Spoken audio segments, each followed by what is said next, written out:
പ്രകാശമേ മിഴി തുറക്കുക വേഗം. ഇന്നത്തെ വചനഭാഗം എന്ന് പറയുന്നത് വിശുദ്ധ കുർബാനയെ കുറിച്ചുള്ള വചനഭാഗമാണ്. നമുക്കറിയാം, നമ്മുടെ വിശ്വാസ ജീവിതത്തിന്റെ മുഴുവൻ അടിസ്ഥാനവും ആധാരവും എന്ന് പറയുന്നത് അത് വിശുദ്ധ കുർബാനയിലുള്ള വിശ്വാസമാണ്. ഈശോയുടെ മനുഷ്യാവതാരത്തിന്റെ മുഴുവൻ ലക്ഷ്യവും അവന്റെ പീഡാനുഭവ മരണ ഉദ്ധാന രഹസ്യങ്ങളുടെ മുഴുവൻ ലക്ഷ്യം എന്ന് പറയുന്നത് അവന് തലമുറകളിലോട്ട് വിശുദ്ധ കുർബാനയായിട്ട് സ്വയം രൂപാന്തരപ്പെട്ട് ഇറങ്ങിച്ചെല്ലുവാനുള്ള അവന്റെ ആഗ്രഹമായിരുന്നു എന്നുള്ളതാണ്. അതുകൊണ്ട് തന്നെ വിശുദ്ധ കുർബാന എന്ന് പറയുന്നത് അത് നമുക്ക് മുന്നിൽ ദൈവം അവന്റെ കാരുണ്യത്തിൽ നിന്ന് വലിയ കൃപകൾ നൽകുന്ന വേദിയാണ്.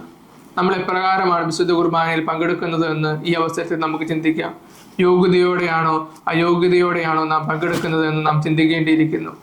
ഇന്നത്തെ ലേഖന ഭാഗത്ത് ലേഖകൻ പറയുന്നു, അയോഗ്യതയോടെ ആരെങ്കിലും അതിൽ പങ്കുപറ്റിയാൽ അവൻ ക്രിസ്തുവിന്റെ ശരീരത്തിനും രക്തത്തിനും എതിരെ തെറ്റ് ചെയ്യുന്നു. പ്രിയമുള്ളവരെ, അയോഗ്യതയോടെ നമ്മൾ പങ്കുപറ്റിയ ഓരോ വിശുദ്ധ കുർബാനയും നമ്മുടെ ശിക്ഷാവിധിക്ക് കാരണമായി തീരുമെന്ന് ഇന്നത്തെ വചനങ്ങൾ നമ്മെ ഓർമ്മപ്പെടുത്തുന്നുണ്ട്. യേശുവിനോടൊപ്പം അവന്റെ അന്ത്യത്താഴത്തില് അവന്റെ പാനപാത്രത്തിൽ കൈമുക്കിയ യൂദാസ് കറിയാത്തയിലോട്ട് പിശാച് പ്രവേശിച്ചു എന്ന് നമ്മൾ മനസ്സിലാക്കുന്നുണ്ട്. നമ്മൾ അയോഗ്യതയോടെ സ്വീകരിക്കുന്നത് നമ്മുടെ ശിക്ഷാവിധിക്ക് കാരണമായി തീരും. ആമേൻ. നിൻ വഴിയേ നടക്ക